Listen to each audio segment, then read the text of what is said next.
Hey, Anita, it's here. Just is here. And Jean, Andy. Hey, Andy, welcome in. How are you this morning? And Flower Mom and Dremajon. Hello, I'm good. Bose Sows is here.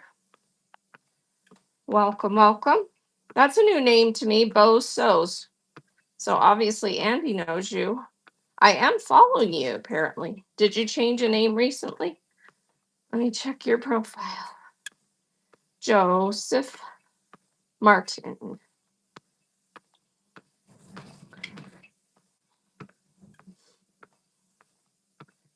Selling mystery bags, Monday night fabric shows.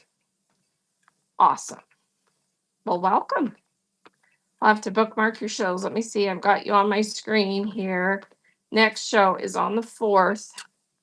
Weekend Madness Mystery Bags. Make sure you have your show scheduled under surprise sets, not auction, and make sure you're following all the rules so you don't get in trouble. Mystery is fun, but you have to make sure you're following all the rules so that it's not seen as gambling. Welcome in, everybody. Thanks for joining. Hey, Queenie, how are you? And Tamara Bear, a market. Good morning.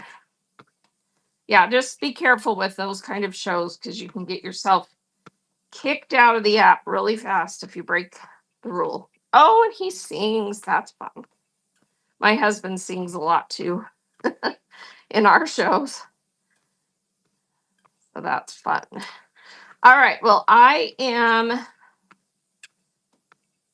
Dana Draz, and I do this walk and talk seller chat every Tuesday and Thursday mornings.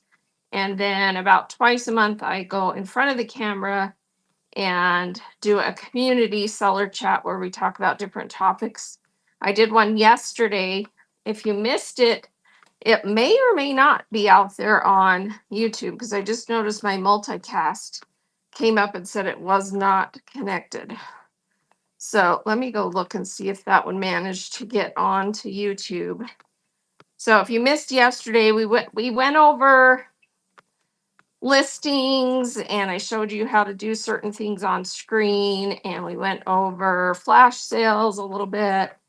We went over how to create your listings and the different settings. We went over importing, we went over cloning, just a bunch of different stuff like that. And so if you missed that show, let me see if it actually managed to save it on YouTube. Check it. Yeah, it is there from yesterday. So, oh no, wait, it's showing I'm live now, but it's not doing anything. Let's see. Live. It may not have saved it because the other ones are 4 days ago, 7 days ago, 3 minutes ago, but then it's saying there was a problem. Maybe that was on Facebook. So it may not have saved that one yesterday. Bummer. But sometimes they show up a few days later. I don't know. Hey, got no money. All right. So may or may not show up.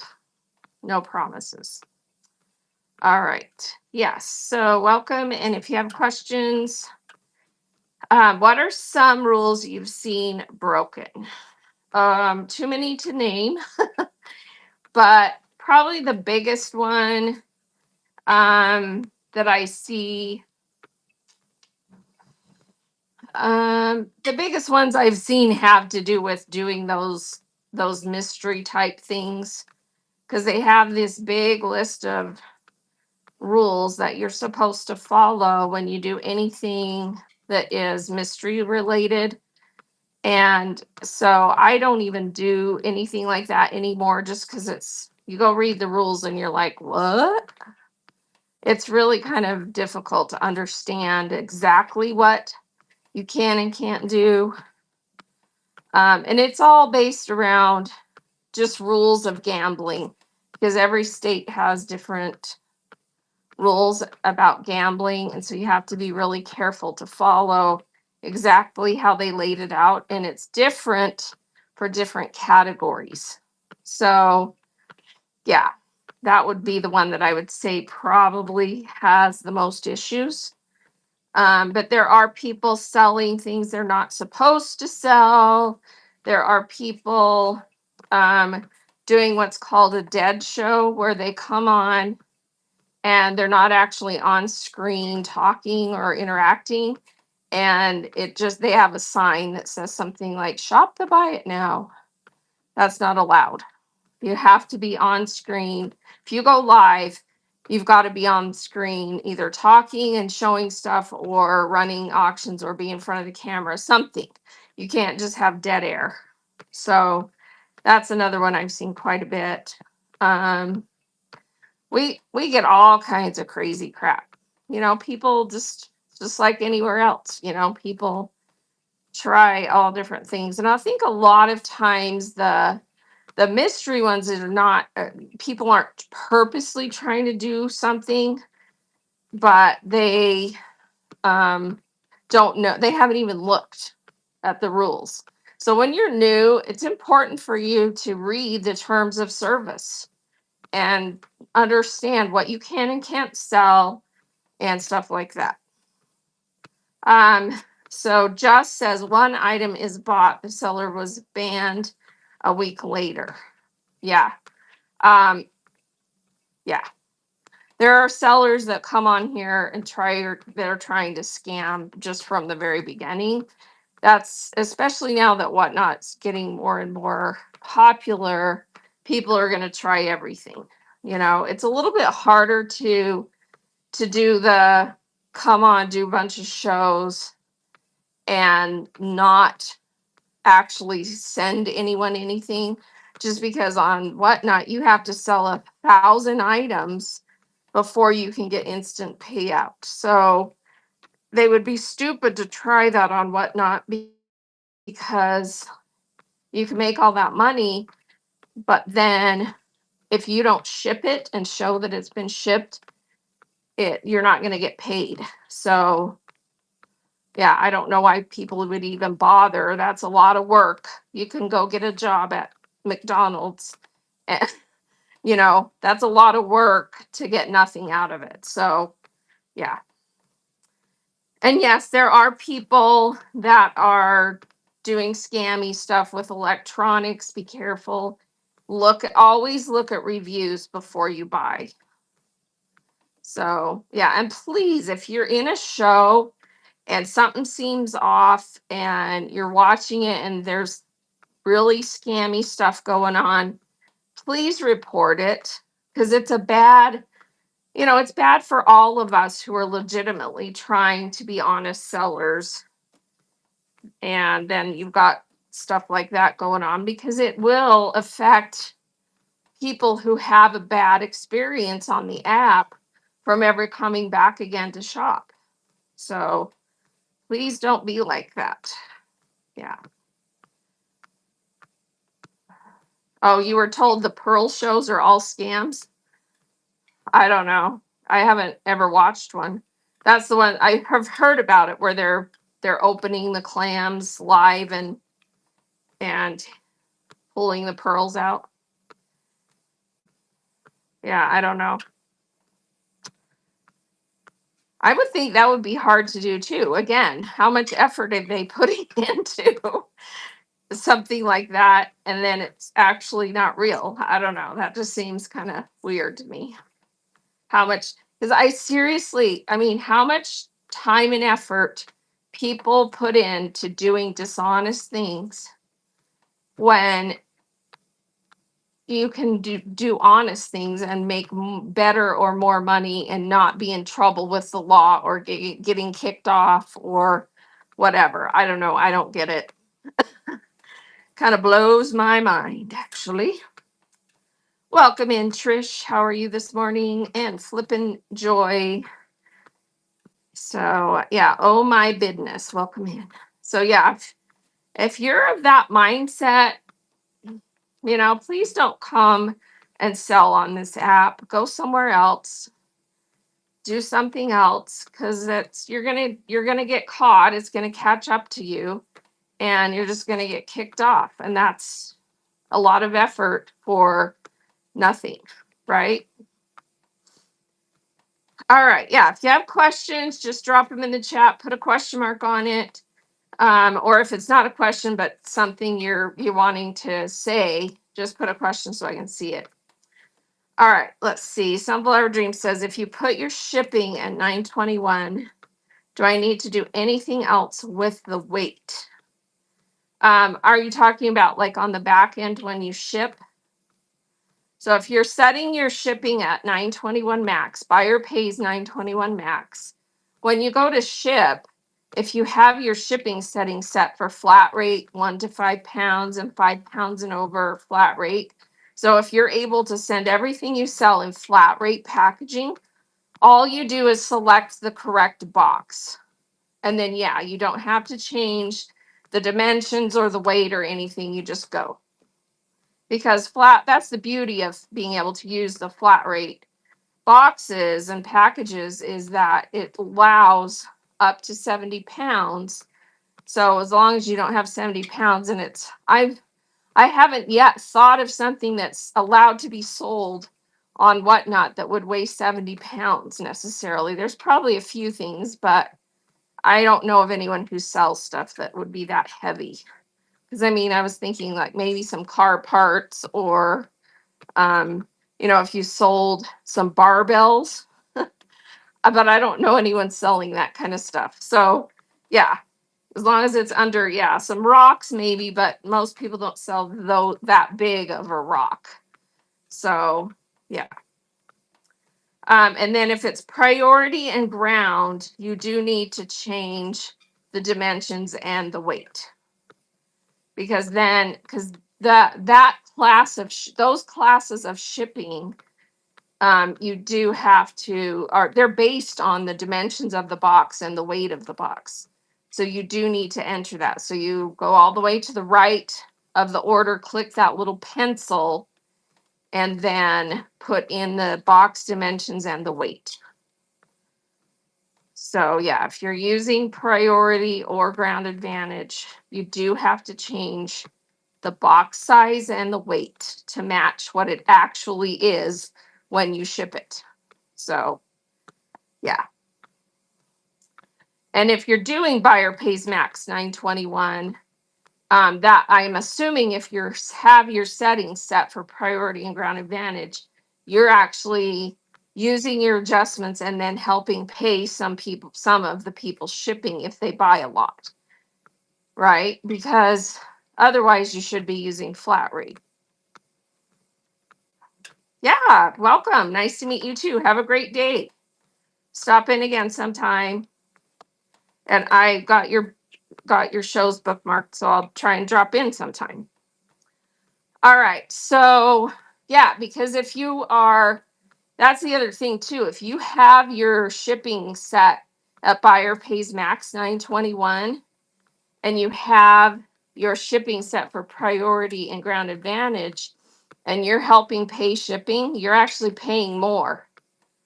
So if you want to pick up the shipping, have it set for flat rate, because then it's only going to charge you as the seller 921 no matter how much they order and no matter how much on the back end you have to adjust it to.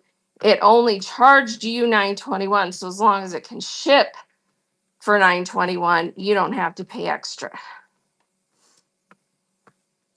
Yeah, and and just J77, that's a fine thing if if you want to do buyer pay all, there's not a problem with that. It just depends on what you sell. I'm lucky because of the category that I sell in, 99% of all my orders can fit in flat rate packaging.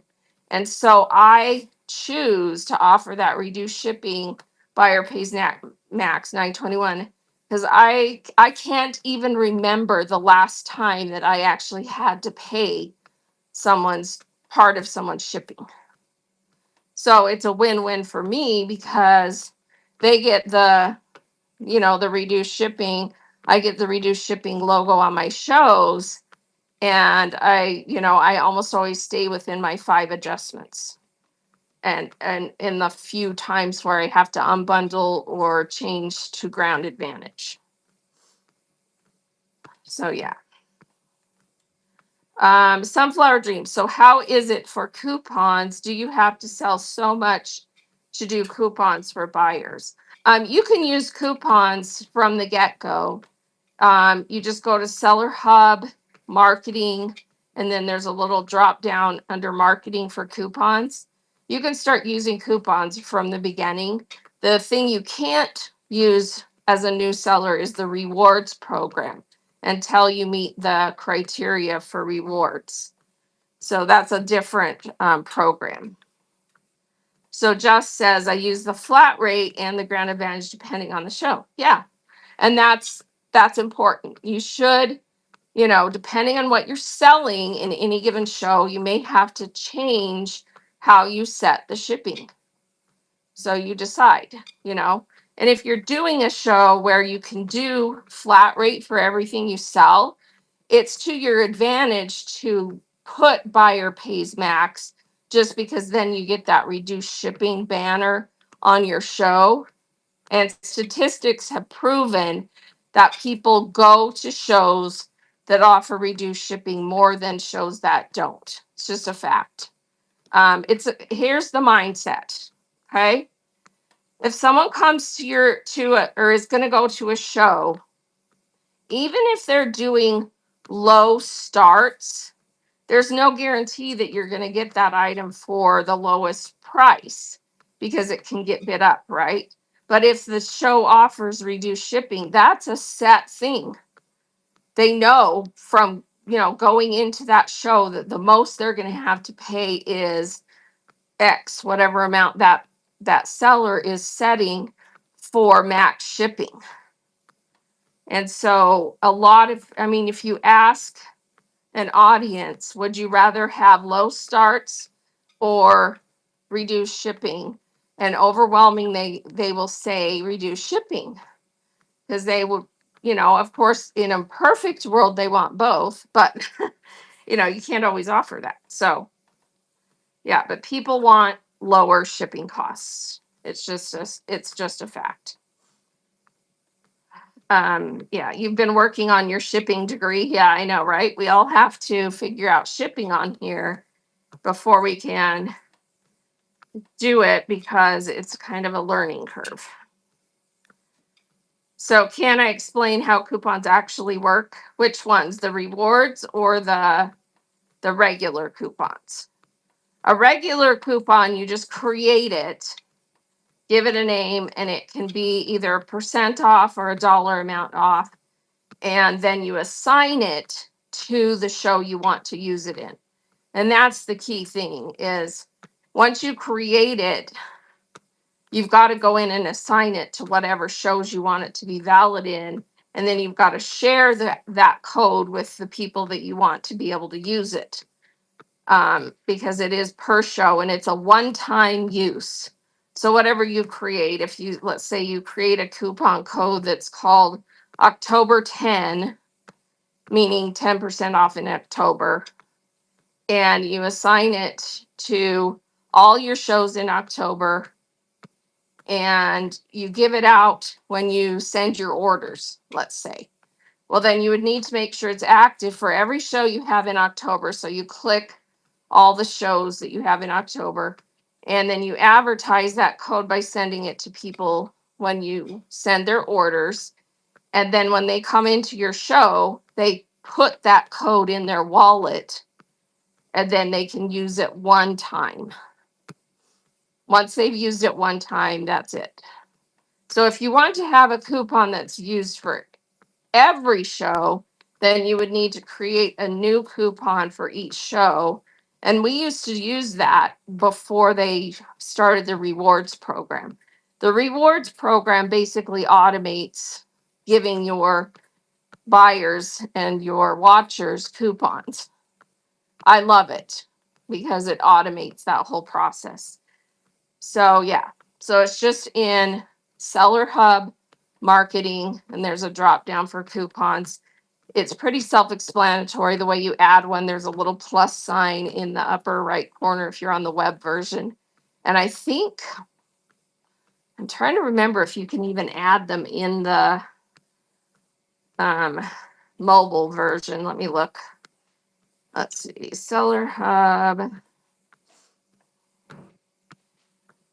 Seller Hub. Yeah, you have to do it on the web version because marketing is not even on the menu in the mobile Seller Hub. So you've got to do it on the web version. So, yeah. All right. Let's see. I'm doing a box. Let's see. Just a second. Let me find that question. Okay, Never Miss Fine says, hey, Never Miss. I'm doing a box lot show tomorrow and I keep double checking shipping to make sure it's correct. Yes. So the big key with doing a box show is have your shipping set for buyer pays all, and then have custom shipping profiles. If you're doing one size of box, you can just have one listing. And then make sure that that you have it custom shipping profile set up for one per box so that it doesn't bundle them, right? If you have different sizes, if you're doing different sizes of boxes, then you can just put in there, large flat rate box, medium top load, whatever, whatever you're doing. Just have a separate listing for each size of box. Let me think too. You need to have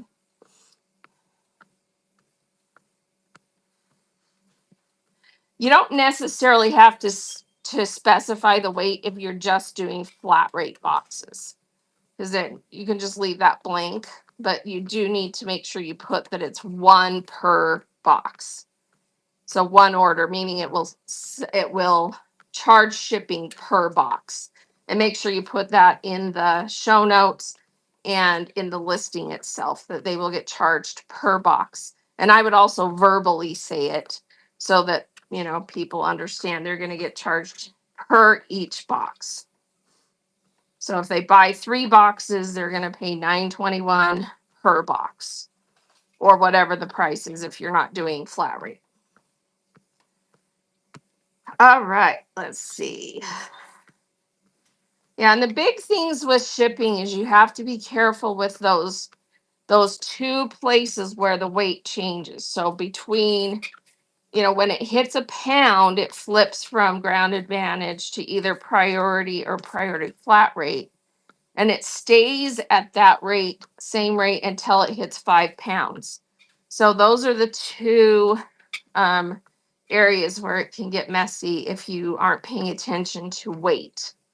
So always pay attention to weight at those 2 levels, 1 pound and 5 pounds. And don't use that. There's a generic, let me see if they moved that off. In the generic weight listings that are by range, if you use the one that is 4 to 6 pounds, which I don't even understand why they have 4 to 6 pounds, because that is in between the 2 weights. So don't use 4 to 6 pounds. Either create a custom shipping profile if it's right at 5 pounds, or use, or go above 5 pounds so that you don't have something, because it always takes the higher weight. So a 4 to 6 pound listing is going to be 6 pounds. And if you intended for it to be 4 pounds or 5 pounds, you don't want to use that listing, because then it's always going to bump it over to the next weight category, which is above 5 pounds. So don't use that 4 to 6 pounds generic range listing weight. Can you show, or can you, let's see, can you show how to add the reduced shipping banner? Yes. So just go to your seller hub and go to shipping. And then in the shipping cost, so here's the shipping cost in your shipping settings. And this looks the same either on your main profile shipping settings seller hub, or if you're doing it inside a show, you just open a show, edit, go down to the shipping settings, and these are all the same things. So under shipping cost, so if you open that up, your options are seller pays all. That would be offering free shipping. That's the first one. The second one is buyer pays up to a certain max. If you have that clicked on like I do, and then you put an amount in there, and it can be less than $9.21. You know, if you want to offer like a $5 show or something, you can change that. But I use $9.21. That's my default. And then once you have that in there, if you want to update your shows to that, make sure you click that little box to apply it to all existing shows. But that's how you set it. And then once you save that, then all your shows, that will be your default if you do that in your main shipping settings. If you do that just in one show, it will show the reduced shipping banner on that show. So that's how you get it to show up, is by having that filled in as buyer pays up to max. And it can be higher or lower than 912. Actually, I think it has to be at least 921 or less for that to show up. Because if you have higher than that, that's technically not reduced shipping, because that's a good question. Has anyone ever done higher than 921 and had it still show the banner? Because I mean, if you're doing a show where you're doing everything, heavier items, and it's Ground Advantage, then even $10 would be a reduced shipping. But for some reason, I'm thinking it's 921 or less, because 921 is the rate for 1 pound and over for flat rate. So anyway, if you're doing flat rate, so that's how you do it. Did that answer that for you? Good morning, New Mexico. Anything and everything, welcome. Watch an Angel, welcome. Yeah, you're welcome. All right, let me make sure I didn't miss anything. Let's see. All right, looks like I got all the questions now.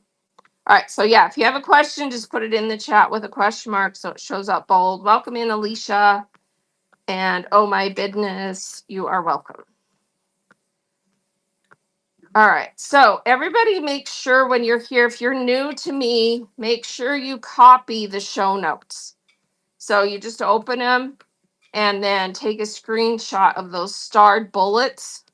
Those are all the official places you can go to get help from Whatnot. So you have the Whatnot seller account, you have the Whatnot app, you have that's the YouTube account, the Whatnot app YouTube account. Sorry, second star bullet.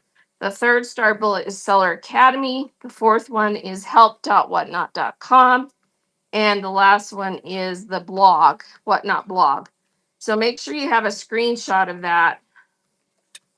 You can just open the show notes and scroll down, get that part on your screen, take a screenshot. Those are all the official places to go and get help. And you should always go to the official place first, right? If you're learning how to do something, you should, like it's like putting together a bicycle. Before you go watch the YouTube video or something, you should read the instructions And then if you don't understand them, because sometimes, you know, you need more visual, then you go pull up a YouTube video or something, right? But always go to the official sources for information first and help. And then, you know, go watch videos, go talk to someone, try and help, you know, get more information, more details, whatever, right? All right, anything and everything says I've got my second show in 3 hours. I messed up on my Gibby shipping, but I'm learning.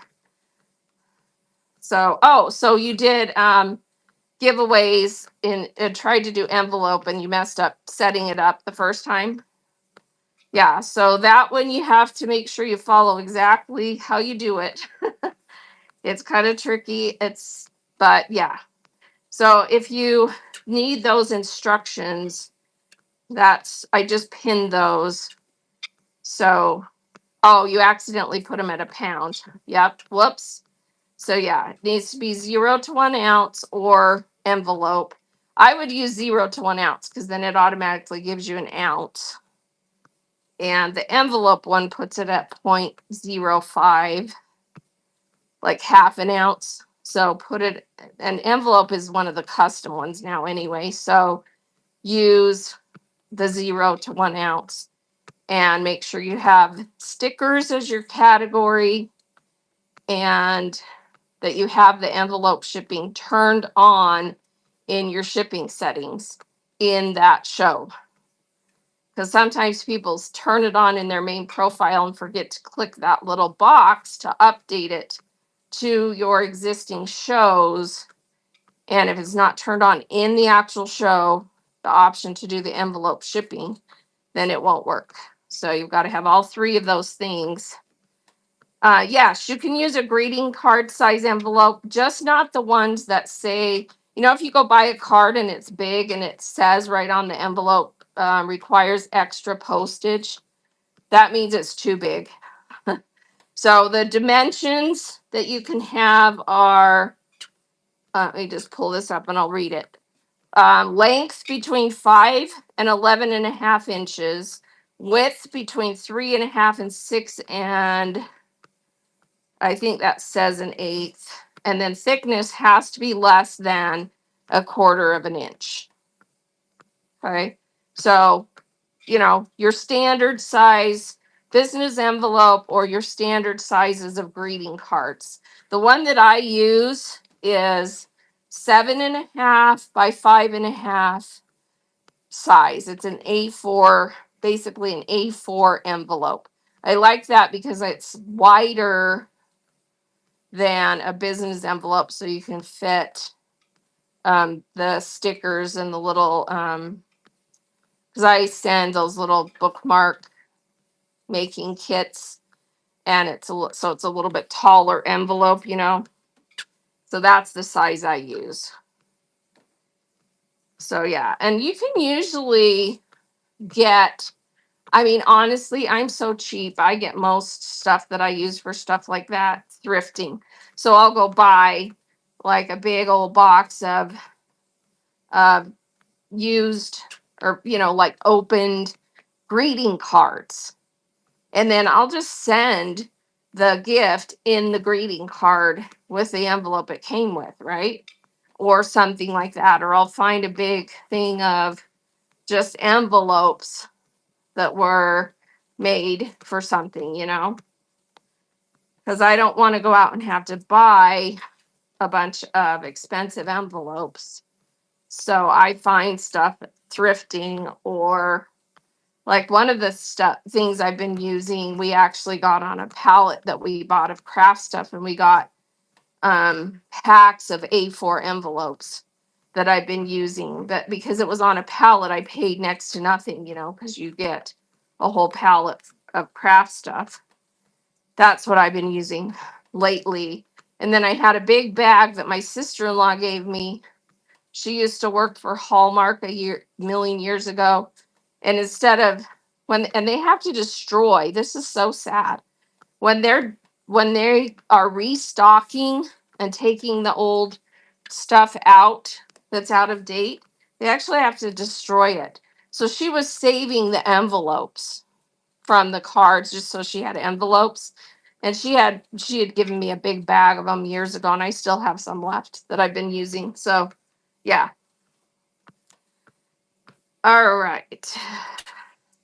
And I am totally all for reusing everything you possibly can. I just, it's so sad to throw stuff away and destroy it just because but companies are starting to realize that that bothers people, and more companies are getting on board with upcycling. So they're either having you turn things back in for upcycling, or they themselves are, using renewable resources, or so a lot of companies are doing more and more towards that, and it's so important that we do that. I was watching a documentary the other day about India, and I know, and India is still, very much leans third world, but they have a massive garbage problem because they just, everything just gets thrown away,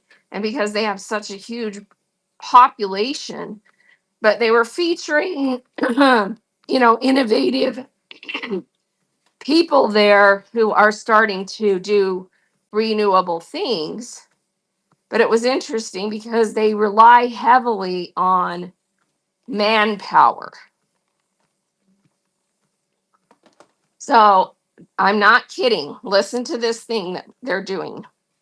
They have people in India who walk the streets and pick up cigarette butts and put them in big bags. And then they take them to some other people.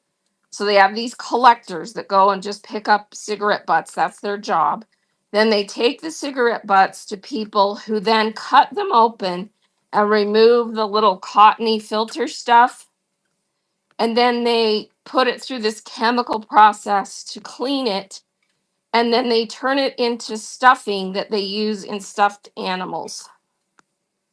I was like, oh my gosh, can you imagine? I mean, we are so blessed. Everybody just take a deep breath right now and say, my life is good. You could be the person in India collecting cigarette butts for your job, right? My life is good. So, yeah. But anyway, they're starting to do more and more to try and, you know, have less garbage, because they have these massive, massive garbage dumps, and they actually have people that live in the garbage dumps, and their whole life, they spend their whole life just collecting things that are still usable and selling them. I mean, there's a novel that was written, I'm trying to remember what it was called, but it was written from the perspective of a person who they lived there their whole life. I mean, yeah, my life is good. So, anyway, I digress. What do you guys need help with? um, yeah, just ask questions and then go through my auction tab. So if you click the shop button, and then instead of going to buy it now where it defaults, click auction. And let me get this put back into the buy it now, because we were messing with that listing. Um, anyway, everything that's in the auction tab is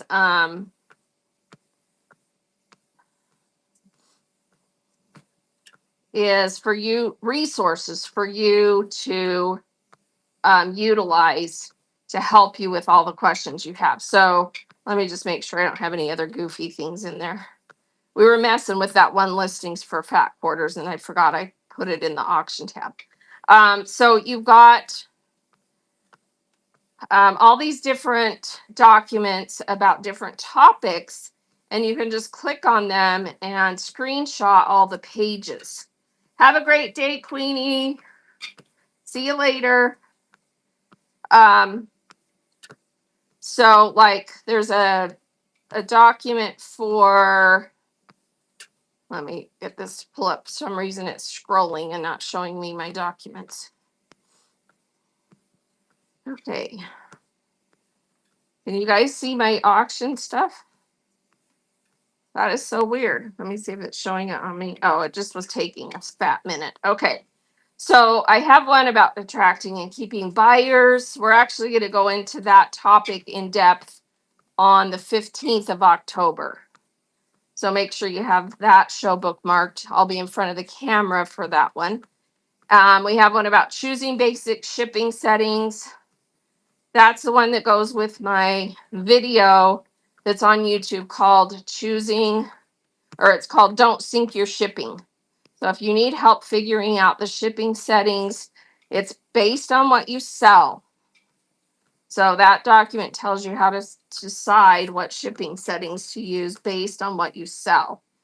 And then we've got my top 10 tips, the envelope shipping guide that I have pinned, the goals, practical efficiency tips, selling formats and pricing. That one talks about, using the different types of listings, flash sales, how to price items, that kind of stuff.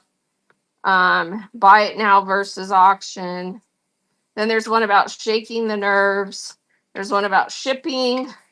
Oh, and then there's this awesome chart that Blaze and Bunny put together that just gives you a little, like, it's a little thing where you can just scroll one side and the other on the two um axes and know which boxes work for which shipping service.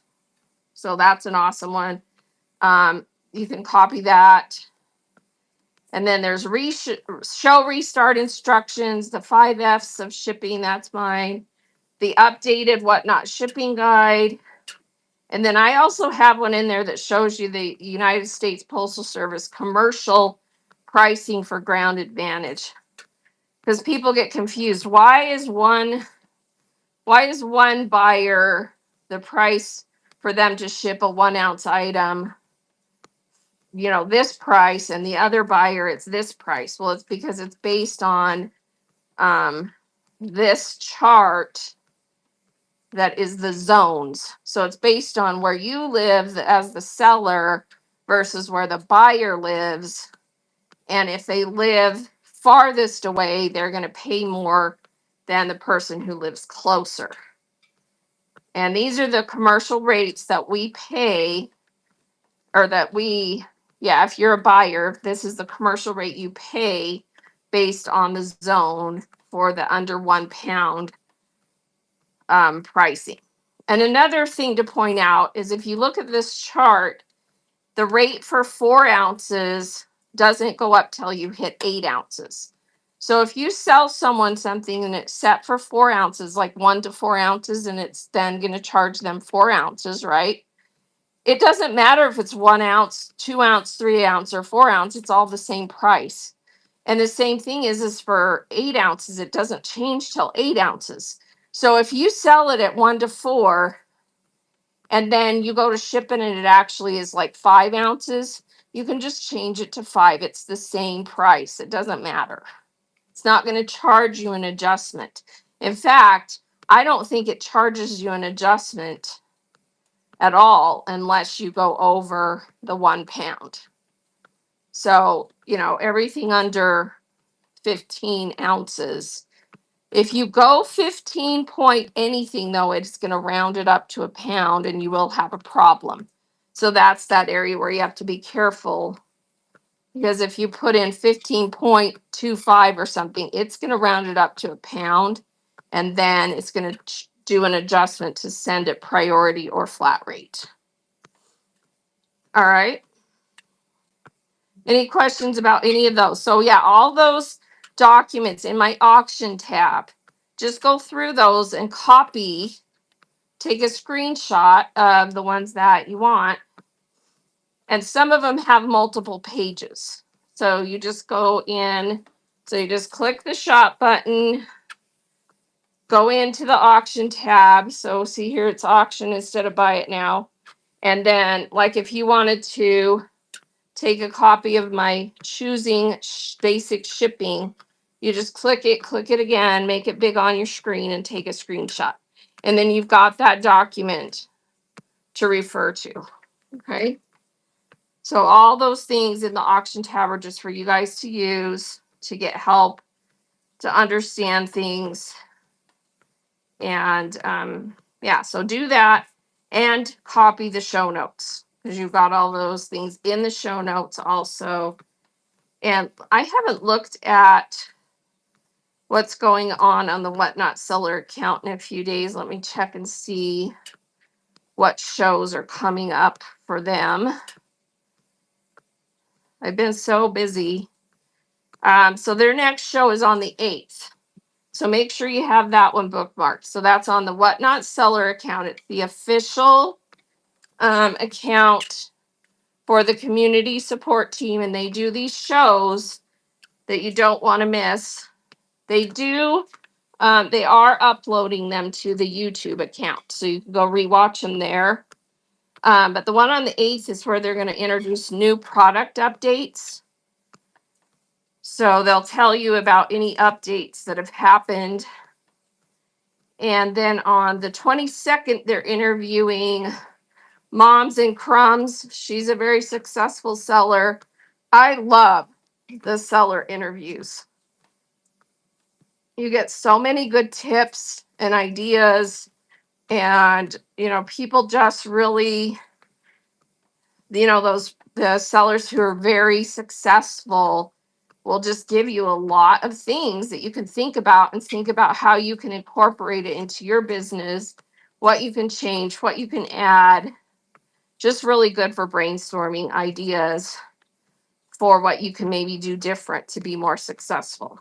So make sure you have those shows bookmarked on the Whatnot Sellers account. And then on the 29th, they're doing, let me see what it says. They're doing best practices for attracting buyers. So that's geared right for new sellers. And then they've got shows scheduled out through, looks like they've got shows scheduled out through December. Yeah. So yeah, make sure you have those bookmarked to get all that information. Oh, on the 17th of December, goal setting for the new year. Okay. So yeah, that's the Whatnot Sellers channel, official channel on Whatnot. So yeah. All right, let me get back in here so I can see if I'm missing anything.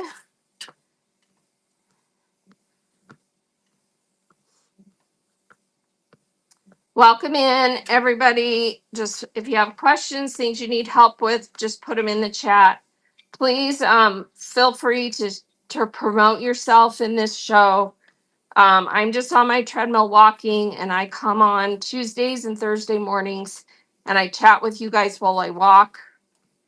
It's my way to just kind of give back what I can and help you guys. And I basically just talk about whatever you guys want to talk about and share my documents and information to help you out. So if you have any questions or want to promote, you feel free to do that. And then I do go in front of the camera twice a month. The shows that I do that look like, oh, that's funny. My screen is still on yesterday's show. All right. So my next one with me in front of the camera is on the 15th. And we're going to be talking about attracting and keeping buyers in your shows. So make sure you have that one bookmarked. And otherwise, feel free to come in any Tuesday or Thursday morning when I'm getting my little bit of exercise in for the day and ask questions. So, yeah. Looks like it's a little slow this morning. Nobody's got any burning questions today. Everybody's already all set and doing great. I hope. That's the hope, right? You don't need me. All right. Let me think. What Let me share my I haven't like gone through and shared my top 10 tips in a while. So let's just kind of go through that. So I have that one pinned on your screen. So just tap the picture, tap it again to make it big. If you haven't taken a screenshot of these top 10 tips. And my number one tip, which is also the number one tip that was shared on the Whatnot Seller Account show, where they interviewed the one of the marketing employees for Whatnot. Her number one tip was also schedule shows. Okay.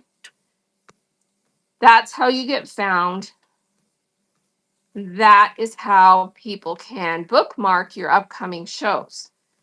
Tons and tons of new sellers still make the mistake of scheduling their first show, having their first show, and then having nothing scheduled after that for people to bookmark to be able to find them again.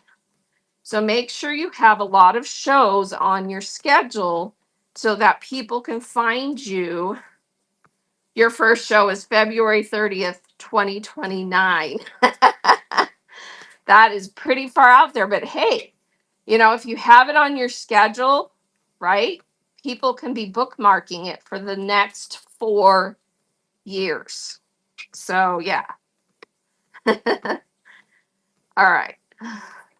And then you will have like thousands of bookmarks by then, right? Dude, you're going to be set. All right. So schedule shows. You can schedule up to 10 shows at a time when you schedule your shows. So there's no reason not to have multiple shows, especially if you already have a set, day of the week and time that you're going to go live every week. Or maybe you're going to go live every day at the same time. So you can schedule 10 shows, every day of the week at a certain time if you want to. Okay. Is it bad to reschedule or change times of shows you have scheduled? I would say no, honestly, because as long as you are regularly coming on, people might have already set you as a regular scheduled thing, but just go into the show and type in the chat, had to reschedule, and then just update it to the new day and time. People are understanding that you have, everybody has a life, everybody has things come up. So as long as you reschedule it and put a note in there, no big deal, right? And if it's off your normal schedule, that you might miss out on a few people who can't come at the new time or new date, but it's okay. Life happens. So yeah. Oh, mostly you got a cold and couldn't talk. Yeah. So yeah. Just do it. And don't ever cancel a show, because then you lose those bookmarks. So always just reschedule it. You can even take a show that you scheduled, out further. And if you've decided not to do that type of show anymore, or you're changing completely the thumbnail and the category and everything, just take that show and edit it and fix it to what you want it to be. That's the beauty of having a bunch of shows on your schedule. You're getting bookmarks and it's out there, but if you need to use that show to do something different, because you're not going to do what you originally scheduled it for, totally cool. Just edit it and change it to what you need it to be. So yeah, totally acceptable. And just make sure when you change it, that if your shipping was going to be different, that you change the shipping as well. So when you change the title and the thumbnail and the category and all that jazz, if you need to change the shipping because it's something different than you normally do, make sure you update the shipping inside the show. So yeah. And it won't, you don't lose your bookmarks. That's the beauty of it. Yeah. So yes, you do have to think about the shipping if it's something different. Yeah. All right. So that's my number one tip. Number two tip is going live. Just start going live. Start doing shows. That's how you start building a following, is going live. And people make the mistake of, going live for 15, 20 minutes, nobody's coming in. They end the show and they're like defeated, and then they are afraid to ever go live again. Well, guess what? That's not going to work. My tip number 4 is you've got to stay live for at least 1 to 3 hours the first time you do shows, just to even get some traction and get found. Whatnot does boost your first couple of shows, depending on if you do them fast enough within their incentive times. I don't know exactly what it is, but they will boost your first show, at least your first show usually, and that helps. But you've got to stay on long enough for people to find you. The way the app works, if you're not showing up as one of the first couple of shows in any given category, people aren't going to start finding you until they've gone in and out of other shows, have scrolled down, got bored, went out, gone, and finally they'll find you. So you've got to stay long enough to be found. How long should a show go? As long as it takes for you to feel like, you got somewhere. So it could be, if it was a boosted show and it went really well and you got a lot of people in, maybe you only have to stay live for a couple hours. But if no one's coming in, I would usually say stay on long enough for people to come in, start getting some sales, and then that's when the algorithms will start favoring you because you have some action. So, I know it's frustrating. I know it's weird. You feel like you're talking to the wall. Get some friends and family to come hang out with you so that you have something to talk about, and show your items. Act like you're running a show. Don't just sit there and be like, no one's here. Play act. Learn how to run a show. Run your items, and if you act like you have an audience of 100, pretty soon people will start trickling in. Pretty soon someone's actually going to bid on something that you're running. So run a show as if it were a full audience. So, but yeah, you hate talking out loud. You hate the talking out loud, like for yourself, or pretending like you're talking. Yeah, I don't know. So do I just rerun items if I don't have enough? Yes, because whoever was in your show the first hour could be completely different people than were in the show the second hour. So you can run through your items multiple times. That's fine too, But do some things to make it fun, make it entertaining. Have some people that you already have made friends with come in and interact with you. Do what you have to do to make it the best you can. And, you'll get there eventually. You'll get there, but it does take patience. It does take time. And, you need to be doing all the things that, everybody's telling you have to do, And I would say if you came onto the app and sign up as a seller in the beginning, it's okay to go ahead and start selling. But also, if you haven't already been here as a buyer, you need to network like crazy. Because those people who came on as buyers first and networked by going to people's shows, interacting, making friends, getting followers, yada, yada, yada, when they decide to start selling, they've already built a following. They're already half the battle's already won because they've already built enough people up that already know who they are. And then they can start telling people, I'm going to start selling. And my first show is yada yada. And people will bookmark it and come and support you because they've already made friends with you because you've already been interacting in other people's shows. So, if you're coming on just as a seller, then, and you haven't been on here buying already, it is a little bit more of an uphill battle than someone who's already been here for a while. If that makes sense. Deb, or yeah, let's see. Des Bar says, I have bought way more than I've sold. Yeah, that's normal. Especially when you're new, right? Because that's kind of part of it is, you kind of have to get some traction, get known. Almost everybody, that's the case. And you can curb that to some extent, but yeah, just don't go too crazy and get yourself in the hole before you can sell, right? Happy Crafter says, finally starting to sell. Welcome, welcome. Was due to needing to fund my buying habits on here. Yeah, exactly. Some of us, that's the case, right? And I met Happy Crafter the other day because she lives in my state and came to pick something up. So that was fun. All right.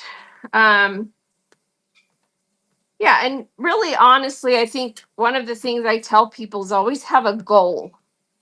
Decide what it is you're wanting to do on the app. If you want to sell just enough to be able to justify that you can come on and buy stuff, and that's your goal, and that's all you want to do, great. Do what you have to do to make enough money to support your buying habits. If your goal is, I need a part-time job income, then that's a different goal, Or if you need a full-time income and this is your full-time gig, that's a whole different thing than someone who just needs, play money or a part-time side gig, right? So have a goal, make sure what you're doing matches up with what you're trying to achieve and focus on that. Okay. My number 3 tip is to list items. I'm kind of torn with this advice, and I'll tell you why. It's hugely important for you to have some items listed when you're new so that people can see what you're going to offer. Because if you have nothing listed and you just have shows scheduled, it's kind of like, okay, but do I want to invest a lot of time coming to watch your show just to see what you have? Whereas if you already have things listed in your auctions, in your shop, I can kind of already see and be excited about it and know what you're going to sell. But on the other hand, once you're more established, it's a lot of work to do listings, and most sellers default to just doing a generic listing, random pulls. But it's hard to do that as a new seller because people don't know what you have. So it's kind of a mix. And even as an established seller, not everybody coming to your shows already knows what you have and what you do because they might be a new buyer. So to attract new buyers, you're going to want to have listings. That doesn't mean you have to list every single item. No. So you got to have a good blend there to keep it, to always have some good quality listings to show. And good quality listings are what will sell better in your buy it now, because people will only buy stuff in buy it now if there's enough pictures and enough information that they feel comfortable buying it without seeing it. That makes sense? So buy it now items, you definitely have to have a quality listing if you're expecting to be able to sell it. Stuff that you're selling in your auction, you're showing it, you're describing it in detail, and people can see it and be more comfortable buying. So yeah, just depends on how you're doing it. So let's see. Deb says, and I made the mistake of not putting the right shipping label on a flat rate box. Oops. Yep. So that in my little auction tab, Blazin' Bunny made this awesome little chart. Make sure you have a copy of this that I just pinned. Tap the picture of that and screenshot it. And it will help you avoid that mistake because it shows you the shipping service and the different boxes that you can or cannot use per service. So it makes it pretty clear. Okay. And then back to my tips, my number 4 tip is the stay live for at least 1 to 3 hours. We already kind of talked about that. Getting feedback. Number 5, when you're new, make sure you do a bunch of practice and private shows, as many as you feel like you need to be able to run your auction and have family members give you feedback. All right. Oh, whoops, I missed a question here. Authentic Find says, can I use on packages or boxes to ship things, or will USPS be mad? No. If you're using Ground Advantage or Priority, not Priority flat rate. So flat rate has to have a flat rate box and a flat rate label. But regular Priority that's not flat rate or Ground Advantage, you can use whatever packaging works. If it's an old Amazon box, that's great. Who cares? Okay. So yeah, you can use anything with a regular Priority label or a Ground Advantage label, your own packaging. For Priority and Priority flat rate, though, it is to your advantage to order the boxes that the post office will give you for free. So you create an account on the postal website and you can order the flat rate and the Priority boxes. And then if you're shipping either flat rate or Priority not flat rate, you can use the free packaging that the post office provides. Why wouldn't you, right? It's free. You don't have to pay for it because it's paid for by the service of either using the flat rate or the Priority. Okay. Let's see. When I went to Happy Crafter, when I went to one of your last shows, it showed a temporary sale on things you had in your shop with a countdown. Yeah, those are flash sales. So those are flash sales. So you can create flash sales on your items that are in your Buy It Now.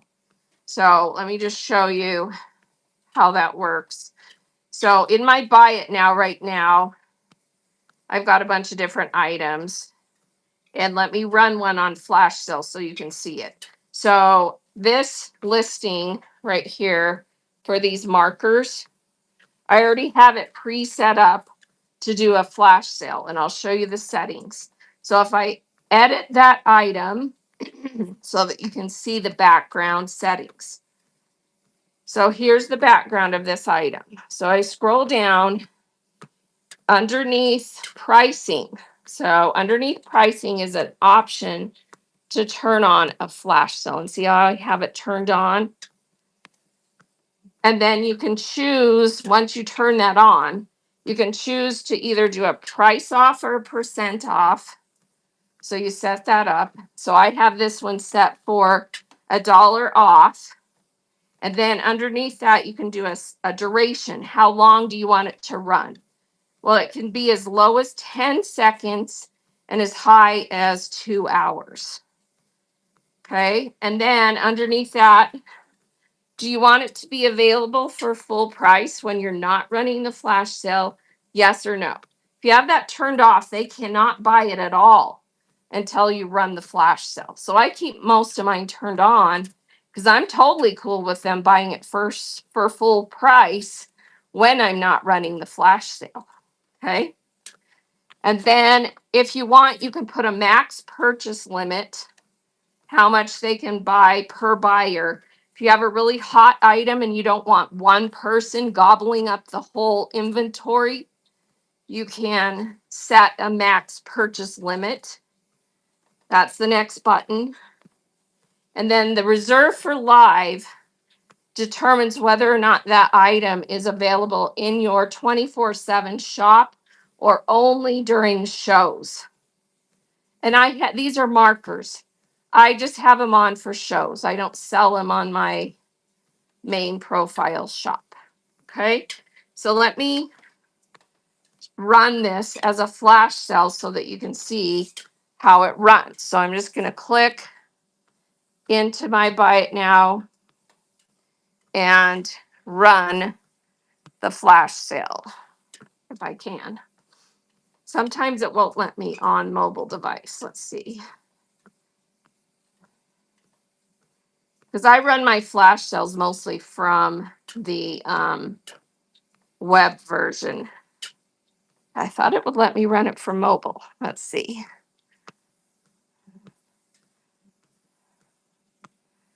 For some reason, that item, probably because I set it up on web, is not letting me run it on here. But I have this item, the random mystery fat quarter. I can run that one. So I'm just going to run that one. 30 seconds. You'll see it on your screen. So that's another glitchy thing about flash sales. If you create the flash sale on web version, it's not going to let you run it on mobile and vice versa. So pay attention to where you originally set it up. So that fat quarter is normally $3 in my Buy It Now. It's on flash sale for 30 seconds, 25% off, $2.25. All right, so you saw that run. Okay. Does that make sense? So you start it by selecting the item and running. So let me show you that one again on this device. So I have that one pinned, right? This fat quarter. Okay, and then you just click the three dots. And then one of your options is to run as flash sale. You need to have it already set up with those settings that I was showing you. So then you just click run as flash sale. And then it comes up and you can change the time and the price and everything if you want to. And then you just hit start and you can see there it is running again. Yeah, you're welcome. And let's see, Wildflower says, I'm thinking that is something good to run when you need a moment during a live show. Yes, absolutely. I do that all the time. So I'll say, oh, we're going to run this giveaway and I'm going to start all these things on flash sale. And so, yeah, and then you can step away for a minute if you need to potty or to get a drink or whatever. And just have your mods kind of moderate. B. Haynes, I have a 99% defect rate. Don't know why. Is there a way to tell if someone returned something? Yeah, you should be able to go in your seller hub and let me look at what it's called. So seller hub, the seller status, and then you have the, oh no, it's not that one. It is analytics, I think is where it shows up.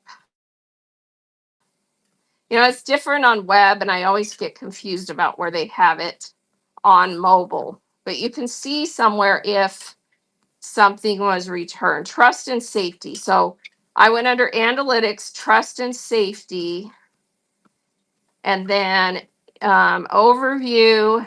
So like if there's any canceled orders, it will show. So here's where it shows that. And then I think you can actually click on it and it will show you what was done. Let's see. Let me see if it gives you details under there. Because that's got overview.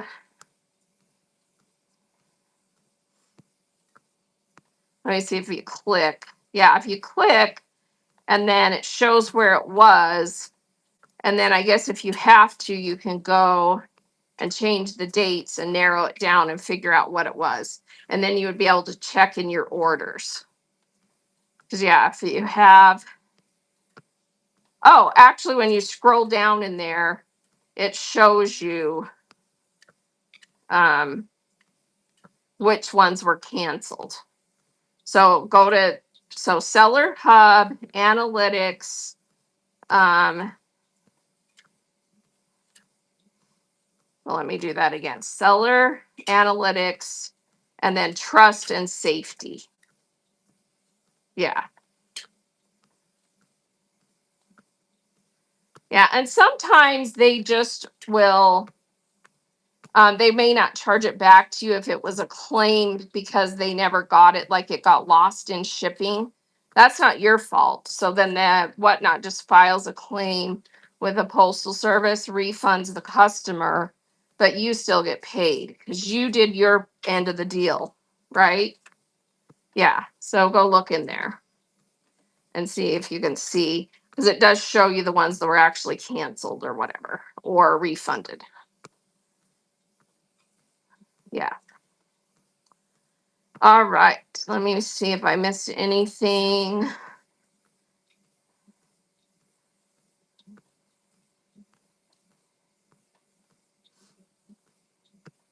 All right. So let me go back to the, a seller on here is telling people your packages are not covered if you use the scan sheet. So there's a glitch right now with the scan sheets, apparently. I actually tried it physically and took the scan sheet in. I don't usually use them because my post office is really good about getting everything scanned in. But I took a scan sheet the other day and had them scan it just to see. And it's true, it's not actually updating the packaging when they scan that. So, and Whatnot put a message on the order shipment page about a week ago to that effect. And I put that in as an issue. So I think it's something they're working on. I think they said it was a glitch within the post office's own system where those scan sheets aren't actually working. So a scan sheet is a sheet that you can print out when you finish your orders and you go to mark that they're shipped on that side menu, that sidebar menu. One of the options is to print a scan sheet, and it just prints this scan code that then supposedly you can take to the post office and have them scan that code, and then it scans in all your packages. So it starts the tracking, shows that they've been dropped off. But yeah, I don't think it's working. So, yeah. So either if you have problems in your area with them getting scanned in, that probably means you want to stand in line and have them scan every package. And you can go ahead and bring the scan sheet, but as far as I could tell, it's not working and still not working. So, yeah, it's on that sidebar menu that you can open on the shipping page. So on the right-hand side, you open that sidebar. Yeah. Yeah, my post office is awesome too. They get them all scanned in. But if you're noticing that's a problem, then I would stand in line and go ahead and get them scanned in so that you don't have that problem. That's why she is telling people it's not working. Did not know that? Yeah, my post office is great too. Yeah, so that's why. Yeah, and Whatnot did put a little banner, like colored banner that showed up on your shipping screen about a week ago. But if you dismissed it, then it doesn't show up anymore. But it was a note saying that those scan sheets weren't working. So I don't know. But my understanding was that it's a glitch on the post office side, not something Whatnot can control. So that's unfortunate. And it's interesting because postal issues right now really are based on location. So apparently there's some regional, because the way the post office works is you drop it off at your local post office and then it goes to some kind of regional hub as the next stop. And apparently there's some regional hubs right now that are like totally messed up. Like the employees suck. They're having really big problems with hiring good people to do the work, etc. And so, yeah, yikes. So if you're in one of those areas, I would stand in line and get yours scanned to prove that you dropped it off. I know that stinks, but your bead shipments always get stuck in Chicago. Yeah. So Chicago is probably one of those regional areas that has big problems, unfortunately. Yeah. Yeah. I don't know what to tell you to do about that. I would hope that Whatnot is exploring other options. They have, because Canada is on postal strike again, they've already put in place other shipping options for Canadian sellers. I'm hoping that they will start really seriously exploring that. They did explore it for a while, then they stopped. I'm hoping they'll explore that more seriously again so that we can maybe use some of the other shipping services. So fingers crossed on that, right? But honestly, as long as the Postal Service is working, it's the best option for most people because most people have a post office close by. Not everybody has, UPS or FedEx or whatever pick up or drop off locations where they live. And so, you know, we rely heavily on the Postal Service in our country because it is the only service that a lot of people have, especially if you live in rural areas. So it's kind of a catch 22, right? Welcome in, welcome in. Thanks for joining. Did I get rated at some point that I missed? I did. Making Grace Vintage rated. Thank you so much for the raid. Making Grace. I'm sorry I missed that. Let me get you followed and let's go view your profile. So Making Grace is Jenica, and she is a big seller. She sold 32,000 items and she has 16,000 followers, and she has a show later today at 3:45, and she is selling women's true vintage. $5 starts live. Ooh, I love live from the bin shows. I have a bins in where I live, but it's about an hour away, so I don't get to go there as often. So I vicariously love to do shop live from the bins just to give me some bin time, right? So I'm sorry I missed that. Everybody, please give Making Grace Vintage a follow and bookmark that show and her upcoming shows for later today. Love it. Thank you so much for that raid. Appreciate it. So I am doing a seller chat where I'm giving sellers information about how to improve, how to get help, things that you can do to improve your selling. Let me do the rest of my top 10 tips really quick, and then we can chat about anything you guys have questions about. And yeah. All right. So number 5, we talked about briefly. Make sure you have your friends and family when you're new give you feedback on your lighting and your internet and your sound so that you don't go live for the first time and don't even realize that nobody can see what you're selling or nobody can hear you or whatever. So make sure all your equipment is set up right and you have good lighting, good sound, good internet. That's important. Mandy says, any thoughts on buyers asking you to set aside items to bundle later? I would say that's 100% up to you, but you are in control. So if it's not something you're comfortable with, then just say, I don't do that. So you make sure you can stay in control. Don't allow buyers to bully you into certain things you're not happy or comfortable with.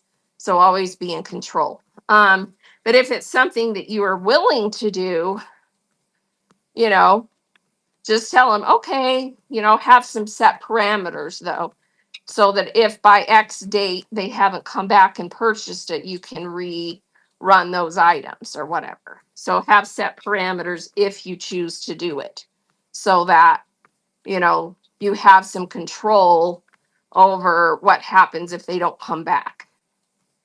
Because you don't want to indefinitely have this pile of stuff sitting there and 2 months later they come back and they're like, oh, I'm finally ready. Right? So have set parameters about it. But again, it's up to you. All right. Let's see. Number 6 is always run your items, don't just show. Please don't make the mistake of standing there and saying, does anyone want me to run this? Anyone? It's like Ferris Bueller, you know, where you're standing there going, Bueller, Bueller, Bueller, waiting for someone to say something, and it's no one's ever going to say anything, right? So run your items. Act like you have an audience that's buying, and they will start buying. Okay? You just need someone to break that ice, and trust me, it'll start flowing. So don't be a Bueller and just stand there showing items. Run them. Number 7, always raid when you finish. Yeah, always raid. Oh, that is frustrating. They are missing those impulse buys. Yes. Impulse buys, right? Yeah, you have to make it possible for them to buy it, right? Always raid when you finish, because that's how you start building community, start networking, start getting your name out there. Is every raid going to get you, tons of new followers? No, but it does get your name out there, and you'll usually pick up a few new followers, and it just starts getting you known. And a good seller will try to shout you out a little bit, maybe share your profile, do what they can to appreciate that you rated. Every raid is a blessing, even if it's just 1 or 2 people, because it gets new people in, it gets, to someone else who didn't know you before. Okay.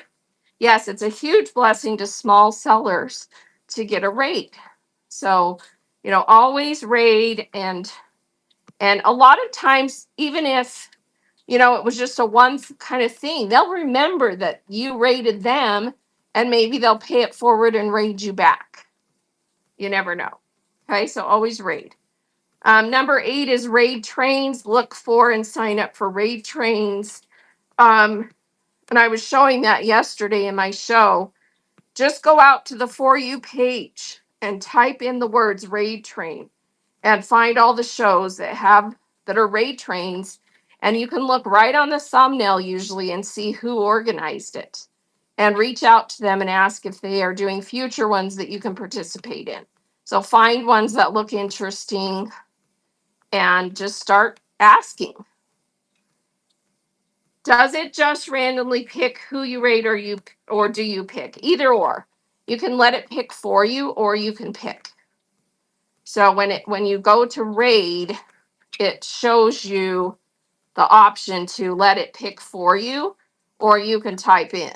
So let me show you. When you click create a raid, this is the screen that pops up, right? And see how it gives me suggestions. So it's showing me people that I recently rated, or you can also click over to new sellers. And then also in this search, you can just type in a name. So, yeah. And it's not a bad idea to before you go live, go kind of see who else is going to be on about the time you finish, and maybe have a plan of who you're going to rate. Doesn't always work because maybe they finish before you do, but if you kind of have a plan or an idea, then it's easy to just go for that. Or start looking for someone to raid, a few minutes before you're going to end, and then you already have them in mind. So you're, running a giveaway or running some flash sales or whatever, wrapping up your show. And while you're doing that, you go quickly on your other device and look to see who you might want to raid into. Okay. You can also, if you want to, ask the chat who they would like to go visit. That's not a bad idea sometimes, because then they're excited that you cared to ask where they want to go, But that can get, that can drag out sometimes. Or you get, people fighting over who they should raid. So, or not fighting over it, but people will make suggestions and then someone else is like, no, we should raid this person, and who do you pick, So just be careful about that. All right, and then number 9 on my top 10 list is to get help. Don't just start doing shows and then kind of flail around, not understanding how things work. Go to all the official whatnot places to get help that are in my show notes, so that you make sure you get the official word on what you should be doing, how things work. So get help, and then come to things like this if you need more details or someone to show you how to do something, so that you aren't making big mistakes that get you in trouble, or that you don't, make shipping mistakes that totally screw things up for you, etc., etc. Okay, get help. And don't be afraid to get help. You're learning, you're new. Don't be embarrassed that you need help. Just get help. Okay. Number 10 is engage. Figure out ways to be more engaging. And then I always share this document that I put together called the 5 F's. And I'm going to go over this again on the 15th. But honestly, this right here, this little list of the 5 F's is where it's at. If you can do these 5 things and do it regularly and consistently and show up and really think through what I have written on here, it will help you to be successful. Okay. So number 1 is have fun. You need to have fun shows. People are coming to Whatnot to be entertained as much as they are coming to Whatnot to buy stuff. It's the new, it replaces TV, it replaces YouTube, it replaces other social media platforms. People are coming here to enjoy being on the app, and then, oh, by the way, they buy stuff too, right? So you've got to have fun shows. I don't know what that means for you, because everybody's different. Everybody has different personalities. Everybody has different ways of doing things. And different customers are attracted to different shows because you connect with different people. Gwen, I'm probably saying that wrong. Gwenole, I haven't started selling yet. Will be soon. Thank you so much for doing these chats. You bet. Do you recommend using 2 devices while running a show? Absolutely.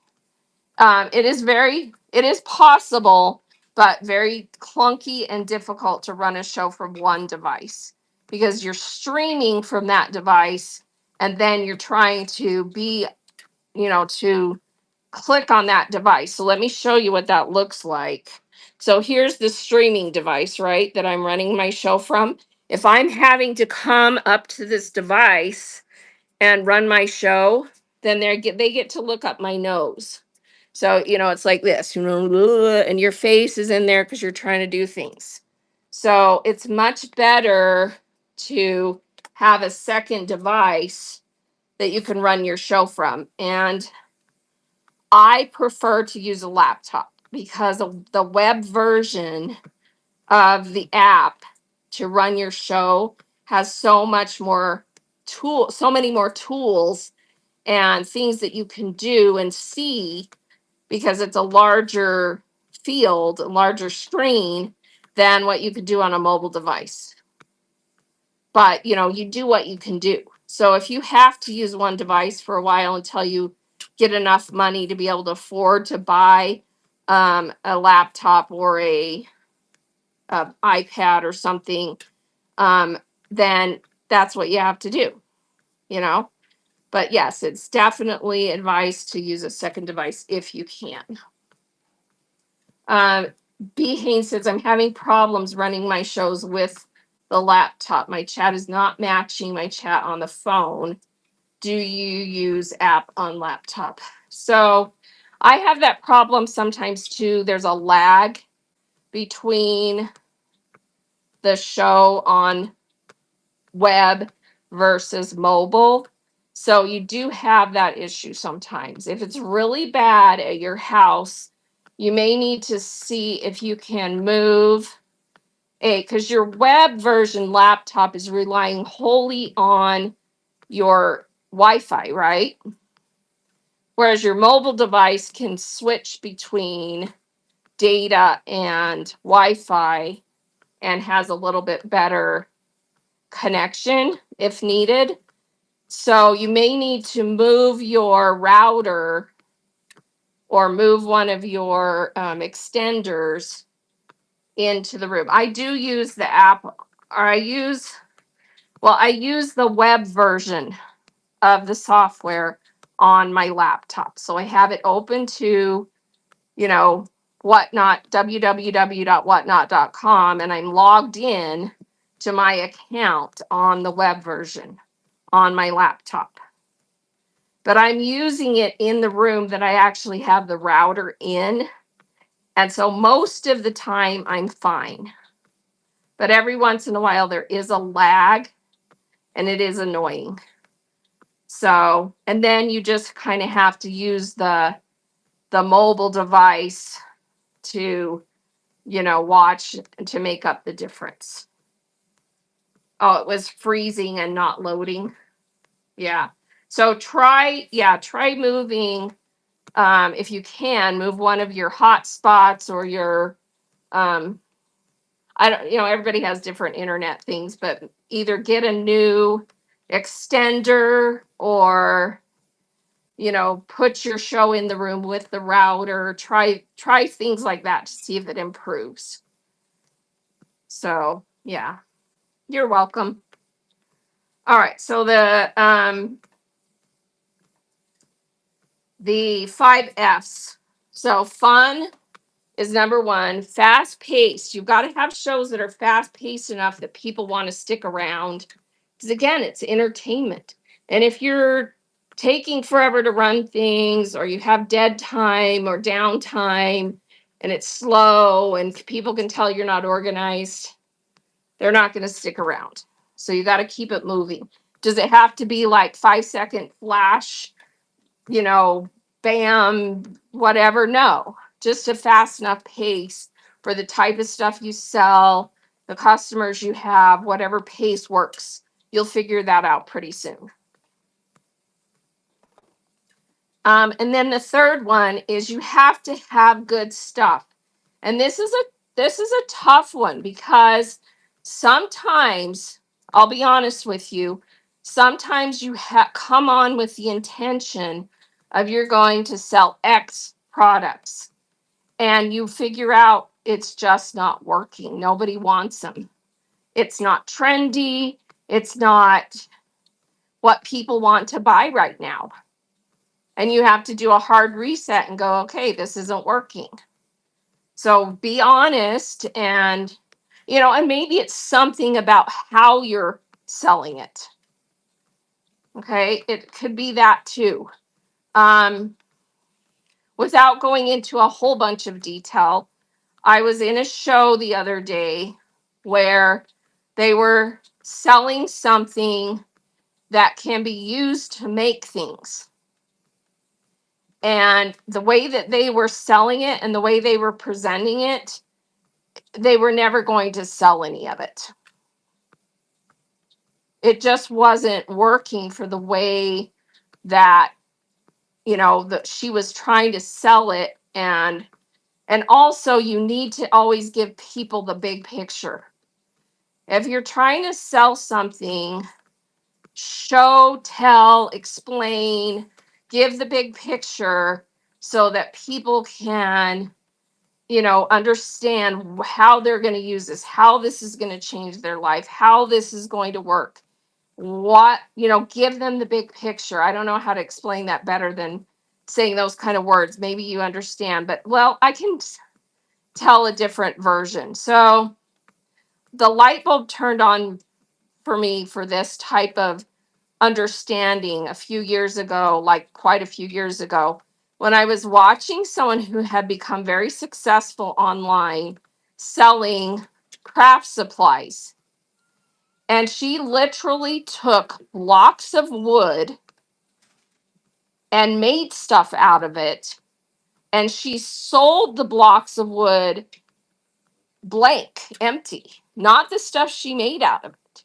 She just was so creative about what she made with the blocks of wood and showing it that everyone bought her blocks of wood because the stuff she made was so dang cute, and she showed it and showed how to make it.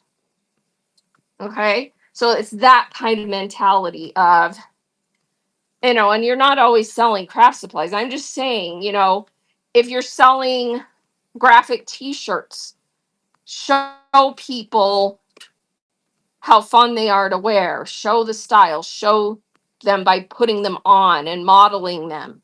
If you're showing shoes, if you're selling shoes, model them, show pictures, I don't know. You know what I'm saying? Market your stuff, demonstrate it, details, show it. You got to think that through and help people understand why they would want to buy what you're selling. So sometimes it's not just what you have, it's how you sell it, how you're marketing it, how you're demonstrating it, how you're showing the big picture that's not translating. Okay. So yeah, that was a lot of explanation for that. So yeah, but number 3, findings. You've got to have good stuff that people want to buy. And sometimes you have to do a hard reset of nobody wants this.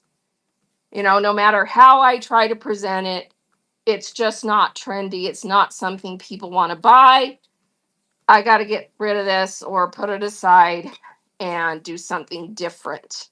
Don't be afraid to have to do that if you want to keep selling. Okay. So fun, fast paced, and good stuff to sell. The other 2 F's are fulfillment. You've got to be able to do fast shipping and provide great customer service. If you can't do that, don't be a seller on this app. Don't be a seller anywhere. If you can't get the stuff shipped and you can't provide good customer service, no matter how fun, fast paced, and good stuff you have to sell, it's all going to come crumbling down really fast.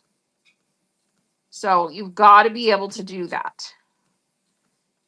And then the last F is frequency. You've got to be on here often enough that people see you and make your shows part of their schedule. In other words, when you come on, they want to be there. And that doesn't have to be daily. It doesn't even have to be weekly, but it has to be regularly enough that people want to be there when you go live. Okay. Those are the 5 F's. We're going to talk a lot about all those different things on the 15th again, because our topic is, how to get people in your shows and how to keep them there. So, yeah. All right, I need to get going. Does anyone have any other questions? Let me make sure I didn't miss anything. And thank you so much for being here. Anyone have anything else they want to ask? Otherwise, I'm going to go see who we can raid into. You're so welcome. You're so welcome. Yeah, please bookmark my upcoming shows. And if you find my shows helpful, spread the word. I just like giving back to the community. It's a way that I can share and help other people. So I love doing this. Probably a little bit too much. But anyway, that's what it is. All right, let's see. In community shows, I don't know anything about these people, so we're not going to go into a community show. We're going to go into, let's see. Today I'm doing craft stuff, so we're going to go raid someone in crafts. Let's see. Let's go raid. My Eclectic Emporium has two people in the show. She's doing lace and pieces and stuff for junk journals. So, and she's a friend that has been in my shows before. So My Eclectic Emporium, give her some love. Stick around for a minute. And you guys have a wonderful day. Here we go. My Eclectic Emporium. Let's see if it'll come up. There we go. All right. Thanks, everyone. Make it a great day. See you soon.